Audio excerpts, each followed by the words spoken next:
God's great grace it is has brought us. 하나님 말씀은 신약 성경 누가복음 3장 23절과 38절 두 절만 읽겠습니다. 먼저 23절 다 같이 시작. 예수께서 가르치심을 시작하실 때에 30세쯤 되시니라. 사람들이 아는 대로는 요셉의 아들이니 요셉의 위는 헬리요, 그 위는 에노스요, 그 위는 셋이요, 그 위는 아담이요, 그 위는 하나님이시니라. 아멘. 부모 공경과 하나님 공경, 부모 공경과 하나님 공경이란 제목으로 하나님 말씀 전하겠습니다. 효라는 한자는 늙을 노자와 아들 자자가 결합돼서 만들어진 글자입니다. 글자의 위치를 우리가 자세히 살펴보면 그 아래에서 아들이 노인을, 즉 부모님을 바치고 있는 모양새를 하고 있는 것을 우리는 알 수 있죠. 그러니까 효는 근본적으로 자식이 연로한 그 부모님을 봉양하고 섬기고 떠받치는 것을 의미한다는 것을 이 한자를 통해서 우리는 기본적으로 알 수가 있죠. 까마귀라는 새가 있는데 부화한 지 60일 만에 이렇게 커버리고 나면은 어미는 이제 더 이상 그 새끼에게 음식을 물어다 줄 힘이 없다고 합니다. 그럼 이제 반대로 그 좀 자란 새끼가 부모님을 대신해서 벌레를 물어다가 음식을 물어다가 부모님을 먹이게 된다고 합니다. 반대로 먹인다, 다시 먹인다라는 의미에서 반포라는 한자가 쓰여요.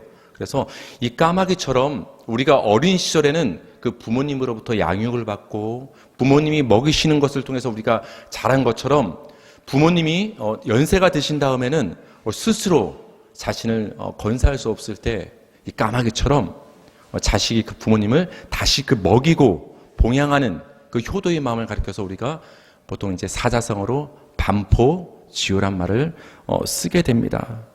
이 반포지효가 의미하는 말을 우리는 실생활에서 굉장히 느낍니다. 저는 이번 주에도 어머니를 데리고 이렇게 병원에 갔다 온 적이 있었는데, 어린 시절에는 우리 부모님들이 그 자식이 어렸을 때는 조금만 아프면 굉장히 전전긍긍하며 이렇게 옆에서 이렇게 땀을 닦아주며 음식을 챙겨주며 이렇게 돌보지 않았습니까? 근데 이제 반대로 우리가 장성하고 부모님이 연세가 드시고 나니까 이제 내가 반대로 자식들이 부모님을 모시고 병원에 가게 됩니다. 병원에 가게 되면 그 자식들이 부모님을 모시고 오는 경우가 굉장히 많습니다. 이러한 효도는 동서양을 막론하고 옛날과 현재를 막론하고 모든 종교를 초월해서 우리 인간이라면 당연히 지켜야 될 도리라고 여겨집니다. 유교에서는 부모 제사를 드리는 것을 굉장히 중요시 여기죠. 왜 돌아가신 부모님의 제사를 드릴까요? 돌아가셨지만 살아생전에 못다한 그 효를 죽어서도 부모님께 드리는 그 마음이 바로 이 제사에 담겨 있는 것 아니겠습니까? 그러나 여러분, 기독교에서도 효를 굉장히 강조를 하고 있습니다. 출애굽기 20장 12절입니다. 네 부모를 공경하라. 그리하면 네 하나님 여호와가 네게 준 땅에서 네 생명이 길리라. 10개의 계명 중에서 우리가 굳이 나누자면 앞에 4계명은 하나님과 나의 관계에 관한 계명이고, 5번째 계명부터 나머지 10번째까지의 계명은 우리 이웃들 사이의 계명이라고 볼 수 있어요. 근데 사람 사이의 계명에서 첫 번째로 등장하는 계명이 5계명부터인데 그 5계명이 바로 뭐냐? 네 부모를 공경하라. 그만큼 하나님께서는 부모님을 공경하는 것을 굉장히 중요시 여기셨다는 것을 이 10계명의 순서를 통해서도 우리는 알 수가 있습니다. 에베소서 6장 1절과 3절을 보면 신약 성경에서도 부모 공경에 대해서 우리에게 말씀을 해주십니다. 자녀들아, 주 안에서 너희 부모에게 순종하라. 이것이 옳으니라. 네 아버지와 어머니를 공경하라. 이것은 약속이 있는 첫 계명이니 이로써 네가 잘되고 땅에서 장수하리라. 주 안에서 부모에게 순종하라. 네 아버지와 어머니를 공경하라. 그러면 땅에서 장수하리라. 이런 약속의 말씀이 담겨 있죠. 우리 디모데전서 5장 8절은 우리 다 같이 한번 읽어볼까요? 시작. 누구든지 자기 친족, 특히 자기 가족을 돌보지 아니하면 믿음을 배반한 자요 불신자보다 더 악한 자니라. 여러분, 여러분의 가족을 잘 돌보시기 바랍니다. 부모님을 돌보고 자식을 돌보고 형제를 돌보시기 바랍니다. 믿음이 있다고 하면서 자기 가족을 돌보지 않으면 그건 믿음을 배반한 자다. 쉽게 말하면 그 믿음은 가짜다 이 말인 거예요. 어떻게 보면 불신자보다 더 악한 자다라는 거예요. 믿음이 있다고 하면서 그 부모님을 봉양하지 않고 부모님의 말씀에 순종하지 않고 부모님을 공경하지 않다면 그것은 악한 것이고 믿음을 부인하는 행위가 된다고 바울 사도는 우리에게 말을 해주고 있습니다. 여러분, 여기서 자기 가족을 돌보지 아니하면에서 이 돌본다란 말은 단지 정신적으로 돌보는 것이 아니라 구체적으로 음식물을 공급하는 것, 물질을 공급해서 봉양한다라는 의미가 있는 거예요. 물론 우리의 형편이 다 하지 못해서 마음은 이만큼 크지만 그 마음만큼 부모님을 섬기지 못하는 안타까운 경우도 분명히 있을 거예요. 하지만 여러분, 성경은 우리에게 분명히 얘기합니다. 가족을 돌보되 물질을 써서 음식물을 공급함으로 실질적으로 돌보라고 얘기를 해주고 있어요. 저도 사실 부모님께 순종하지 못한 자식으로 자랐고 지금도 부모님을 공경하지 못하는 입장에서 제가 목사라는 이유로 이 자리에 서서 부모님께 순종하십시오, 부모님께 효도하십시오 말하는 것은 어떻게 보면 좀 떳떳하지 못한 면이 사실 있습니다. 그래서 제가 강단에 서서 윤리적인 얘기를 많이 하지 않는 이유예요. 사실 예수 그리스도의 십자가 외에 윤리적인 것을 얘기할 필요는 없거든요. 그리고 여러분이 저보다 인생의 경험이 더 많기 때문에 어떻게 보면 부모님을 먼저 보내신 성도님들도 계시기 때문에 그 부모 공경을 지금 하지 않으면 우리가 나중에 후회할 수밖에 없다는 것을 저보다 경험적으로 우리 인생의 선배님들께서는 너무나 잘 알고 있다고 생각을 합니다. 그럼에도 불구하고 제가 여러분께 제안을 드리고 싶은 것은 이 반포지효를 생각을 해서 까마귀가 실제로 먹이를 물어다가 그 부모님을 먹였던 것처럼 우리 자식들은 힘없는 부모님을 위해서 실제로 먹이를 물어다 부모님을 먹이는 효도를 하기를 바라요. 물론 우리 젊은이들 우리 자신의 몸을 건사하기도 힘든 시대를 살고 있는 건 맞아요. 하지만 하나님께서 우리 젊은이들 가운데 하나님의 은혜와 복을 내려주시길 바랍니다. 그 받은 복을 가지고서 우리만 누릴 것이 아니라 그 어린 시절 나를 먹였던 부모님을 생각하라는 거예요.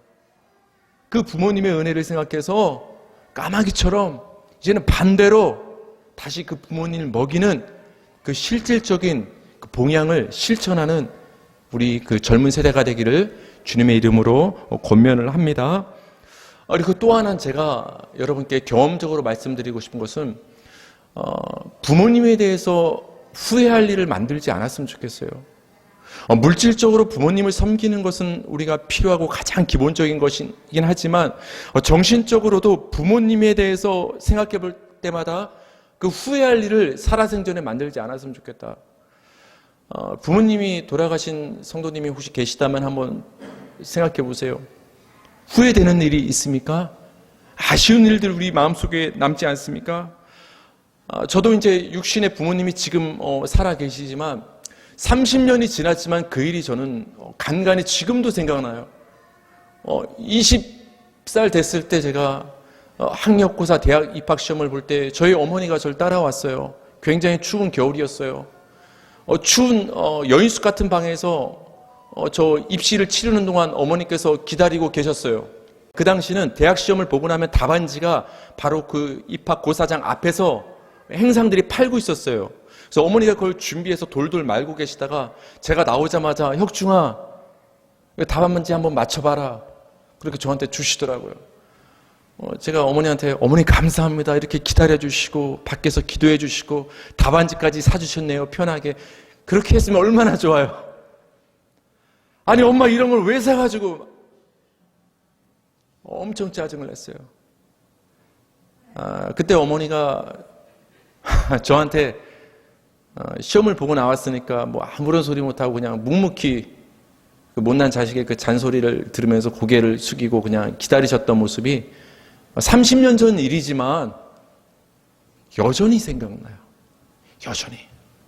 그때 나를 그렇게 기다려 주셨던 어머니를 내가 좀 반갑게 맞아들이고 감사한 마음을 전달했으면 얼마나 좋았을까. 굉장히 후회가 여전히 지금도 들고 우리 어머니가 돌아가시고 나면 100세까지 사시고 돌아가시고 나면 그때도 후회될 것 같아요. 그때도. 그래서 행여나 지금 부모님이 살아계신 자녀분들이 계시다면 물질적으로는 우리가 때로는 부족하게 봉양할 수밖에 없을지라도 그 마음으로나마 후회할 일을 만들지 않는 여러분 되기를 제가 부족한 경험이지만 여러분께 말씀을 드립니다. 그리고 실질적으로 마지막으로 여러분께 권면드리고 싶은 한 가지 말은 사랑한다고 한번 말해줬으면 좋겠어요. 사랑한다. 여러분 이거 굉장히 흔한 말이면서도 하기 힘들어요. 저 어머니가 이 자리도 있지만 제가 가끔 어머니와 병원을 가거나 둘이 동행할 때가 있어요. 길을 걷거나 그때 제가 마음속에서 여기까지 올라오는 말이 있어요. 엄마 사랑해. 올라오는 말이 있는데 그 말을 아직까지도 못하고 있어요. 왠지 굉장히 오그라들고 낯선 거예요. 이걸 말하면 분명히 우리 엄마 성격상 이렇게 말할 것 같아요. 아이 뭔 소리야 이러고 말 것 같아요. 우리 엄마는. 그래 아들아 사랑아 이렇게 말할 엄마가 아닌 것 같은 느낌이 드는 거예요. 그래서 여러 번 내 마음속에 엄마 사랑해 이 말을 굉장히 다정하게 엄마에게 말해주고 싶은데 이 말을 하지 못하고 있어요. 제 자식들한테는 사랑해 사랑해, 아내한테는 사랑해, 성도님들한테는 사랑해, 그렇게 말하면서 정작 아버지 엄마한테는 어쩌면 수십 년 동안 그 흔한 말, 그 사랑한다는 말을 못한 것이 굉장히 부끄러운 마음이 듭니다. 그래서 여러분 어버이날이지 않습니까? 어버이날을 맞이해서 다 가족끼리 모여서 식사하고 꽃을 달아드리고 안부 전화를 드리고 우리가 많은 일들을 하는데 그중에서 오늘 한번 우리가 예배 끝난 후에 한번 전화를 걸어서 직접 대면을 한다면 부모님께 낳아주시고 길러주셔서 감사합니다. 어머니 아버지 사랑합니다. 한번 용기를 내서 말해보는 건 어떨까요? 말해보시겠어요 한번? 제가 한번 확인해 보겠습니다. 그래서 한번 주 안에서 한번 사랑한다는 그 고백을 부모님과 자녀에게 해보는 이 시간을 어버이날을 맞이해서 갖기를 여러분께 권면을 드립니다. 여러분 이처럼 부모님을 공경하는 것은 모든 종교를 떠나서 사람이라면 누구나 행해야 할 인지상정으로 여겨집니다. 따라서 세상에서 누구나 말하는 TV를 켜면은 다른 종교에서도 말하는 이 부모 공경에 대해서 제가 더 이상 사실 할 말은 없는 것 같습니다. 사실 유튜브를 켜면 저보다 더 많이 배우신 더 경험 많으신 분들께서 이 부모 공경에 대해서 굉장히 감동적으로 전하는 이야기는 수도 없이 우리가 접할 수 있는 게 사실이기 때문입니다. 그래서 저는 세상에서 누구나 말하는 모든 종교가 말하는 부모 공경과는 구별되는 우리 기독교 신앙에 있어서 이 부모 공경에 대해서 저는 여러분께 말씀드리기를 원합니다. 특별히 예수님의 족보를 통해서 부모 공경의 의미를 말씀드리기를 원합니다. 예수님도 이 땅에 인간의 몸을 입고 오셨기 때문에 계보가 등장을 합니다. 족보가 등장을 한다는 것입니다. 예수님의 족보는 마태복음에 등장을 하고 또 누가복음에 등장을 하는데 두 족보가 조금 차이가 있습니다. 마태복음 족보는 우리가 예전에 성경 읽기를 하면 굉장히 지겨웠었죠. 아브라함이 이삭을 낳고 이삭은 야곱을 낳고 계속 이어져서 결국은 예수님이 태어나는 것까지가 마태복음의 족보가 됩니다. 그러니까 마태복음 족보는 낳고로 연결돼서 위로부터 시작해서 아래로 진행되는 족보가 됩니다. 여기 이제 표를 보면 이제 나와 있는데 한번 표를 한번 띄워줘 보시겠어요? 그렇죠? 낳고로 연결돼서 아브라함부터 예수님까지 위에서 아래로 진행하는 족보가 마태복음 족보예요. 근데 누가복음 족보는 그것과 다릅니다. 표현 자체가 달라요. 누가복음은 그 위는 누구더라. 그 위는 누구더라. 그 위는이라는 말로 연결이 되어서 아래로부터 이번엔 반대로 위로 올라가는 족보예요. 마태복음은 위에서 아래까지 훑었는데 누가복음 족보는 아래 예수님부터 위로 올라가는데 굉장히 특이점이 있어요. 누구까지 올라가는지 아세요, 여러분? 아브라함을 넘어서 하나님까지 이 족보가 올라가는 것이 누가복음 족보예요. 예수님부터 시작해서 맨 위로 거슬러 올라가서 하나님이 계신다라는 것을 누가복음 족보를 통해서 우리는 알 수 있다라는 거예요. 한번 확인해 볼까요? 누가복음 3장 23절과 38절 중간은 뛰어넘었어요. 계속 이제 연결되니까 23절 예수님부터 마지막 38절까지 한번 볼 거예요. 23절부터 다 같이 시작. 예수께서 가르치심을 시작하실 때 30세쯤 되시니라. 사람들이 아는 대로는 요셉의 아들이니 요셉의 위는 헬리오. 38절.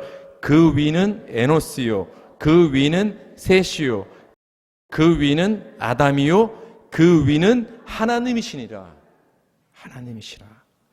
여러분, 이 누가복음 족보를 통해서 우리가 알 수 있는 것은 모든 것의 근원과 시작은 하나님이시라는 거예요. 우리 인간끼리 서로만 바라봤을 때, 나만 바라봤을 때, 우리 형제만 바라봤을 때, 우리 부모님 혈육만 바라봤을 때는 인간밖에 보이지 않는데 거슬러서 점점 그 위로 올라가다 보면 맨 위에 누가 계신다라는 거예요? 하나님. 모든 만물과 나의 출발점은 누구로부터 시작이 되었다? 하나님으로부터 시작되었다라는 것을 이 예수님의 누가복음 족보를 통해서 우리는 다시 한번 확인을 할 수가 있는 것입니다. 골로새서 1장 16절입니다. 만물이 그에게서 창조되되 하늘과 땅에서 보이는 것들과 보이지 않는 것들과 혹은 왕권들이나 주권들이나 통치자들이나 권세들이나 만물이 다 그로 말미암고 그를 위하여 창조되었고, 만물이 하나님으로부터 창조되었고 하나님으로부터 말미암아 모든 만물이 존재하게 되었다라는 거예요. 그러니까 모든 인간을 거슬러 올라가면 누가 계시다? 하나님이 계시고, 모든 만물을 거슬러 올라가면 누가 계시다? 하나님이 계시다는 것을 이 누가복음 족보는 우리에게 분명히 말씀을 하고 있는 것입니다. 우리 시편 139편 14편, 우리 그렇다면 여러분을 거슬러 올라가면 누가 계실까? 이 말씀을 통해서 확인하시기 바랍니다. 시편 139편 13절 시작. 주께서 내 내장을 지으시며 나의 모태에서 나를 만드셨나이다. 여러분, 어버이날은 무엇에 감사하는 것이죠? 나를 낳아주신 은혜에 대해서, 나를 길러주신 은혜에 대해서 감사하는 것이 그 어버이날이 됩니다. 그런데 여러분, 성경은 우리에게 정확히 말씀을 해주고 있습니다. 하나님께서 내 내장, 오장육부를 지으셨다라는 거예요. 하나님이 여러분의 오장육부를 지으셨다라는 거예요. 첫 번째 사람 아담만 하나님의 손수 흙으로 지으신 것이 아니라 여러분도 하나님이 지으셨다라는 거예요. 우리가 봤을 때 우리 육신의 부모님이 나를 낳아주신 것 같지만 하나님께서 나의 모태에서 나를 어떻게 하셨다? 만드셨다. 그러니까 우리의 육신의 부모님은 나를 하나님이 이 땅에 태어나게 하시기 위한 통로로 삼으셨다라는 거예요. 여러분의 모태에서 여러분의 어머니가 스스로 여러분을 만드신 것이 아니라 여러분의 모태를 통로로 해서 하나님께서 그 안에서 여러분의 오장육부를 지으시고 여러분을 모태에서부터 형상을 만들어서 이 땅에 태어나게 하셨다라는 거예요. 그러니까 우리의 위는 우리 부모님, 우리 할머니 때에서 끝나는 것이 아니라 하나님까지 연결이 된다라는 것을 우리는 알 수가 있습니다. 예수님의 족보에 등장하는 모든 인간들이 맨 위에 계신 하나님으로부터 생겨난 것처럼 우리 자신도 나도 하나님으로부터 생겨났다는 것을 이 족보를 통해서 알 수 있습니다. 여러분, 우리가 부모님을 공경하고 존경하는 가장 기본적인 이유가 무엇입니까?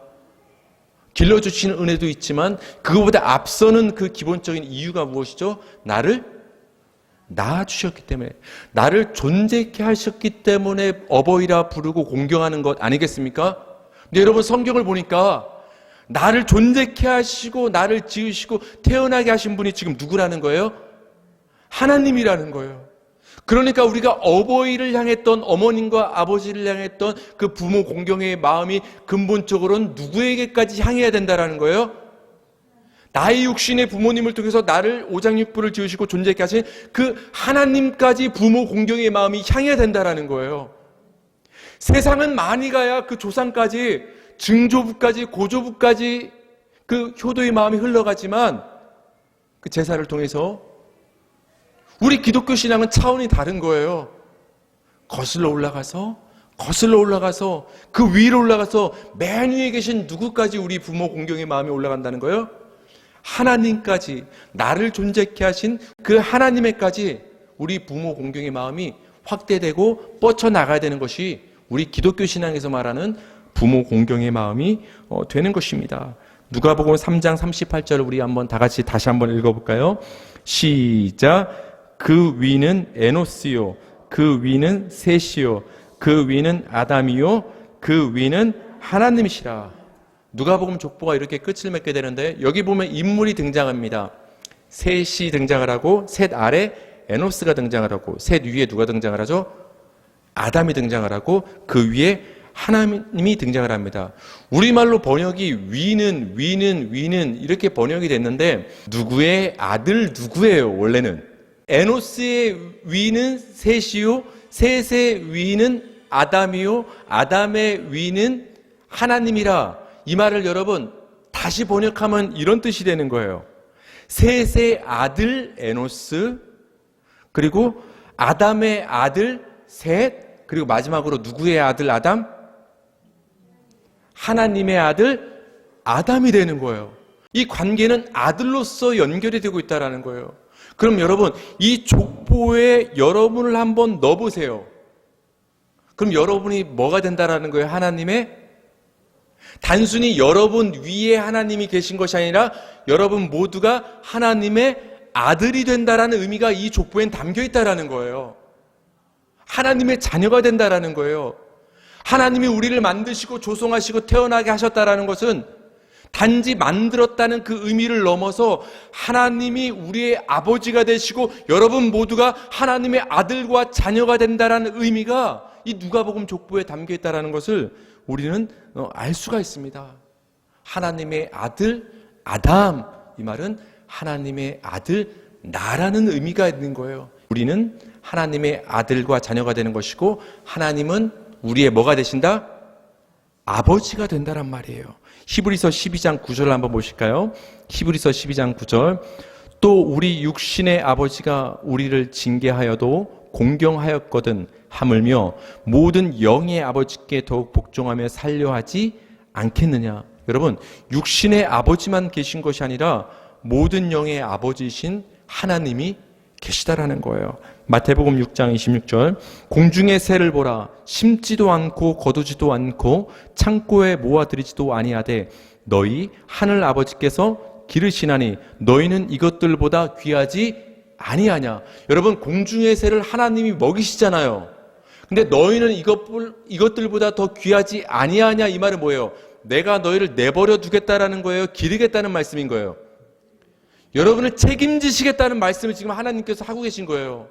여러분, 아까 시편 말씀을 보니까 하나님께서 우리 어머니의 모태를 통해서 내 오장육부를 만드시고 나를 태어나게 하셨다고 했잖아요. 그러니까 여러분, 하나님은 우리를 만드신 것뿐만 아니라 기르시기까지 한다라는 거예요. 그렇기 때문에 하나님은 우리의 참 부모님, 참 아버지가 된다라는 것을 이 말씀을 통해서 우리는 알 수가 있죠.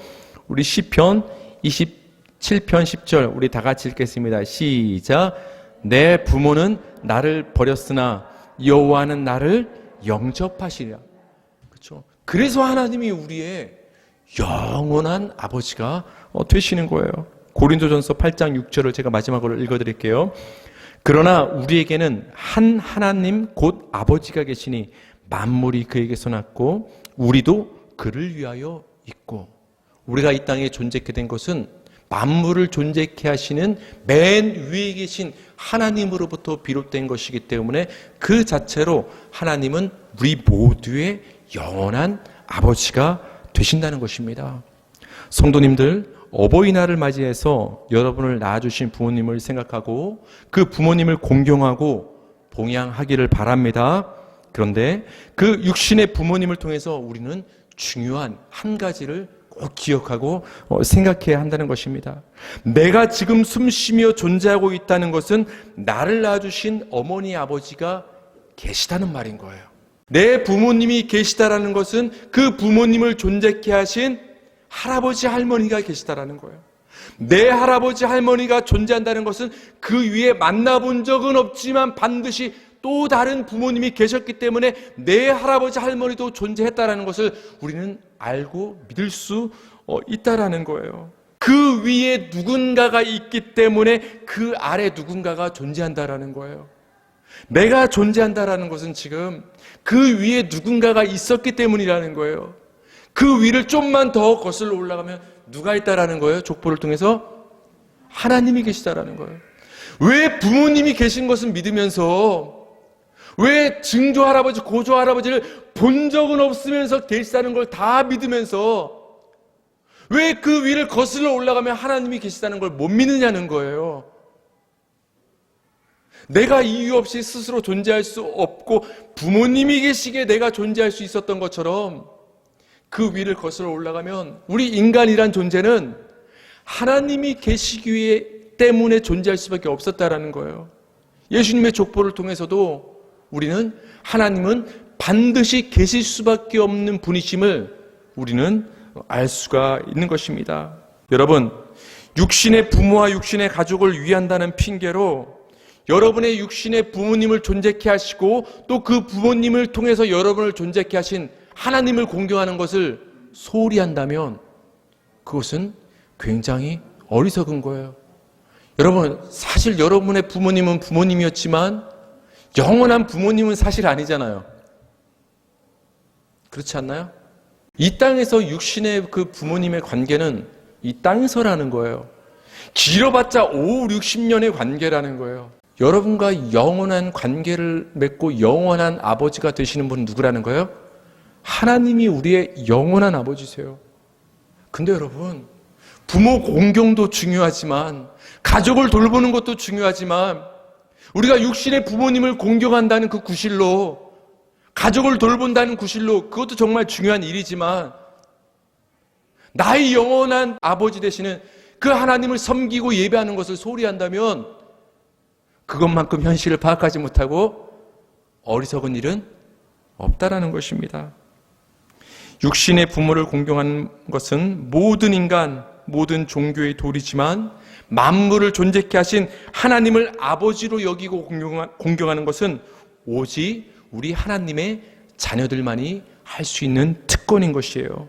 여러분, 육신의 부모를 공경하고 영원한 아버지 하나님을 공경하는 우리 믿음의 성도가 되기를 주님의 이름으로 축원합니다.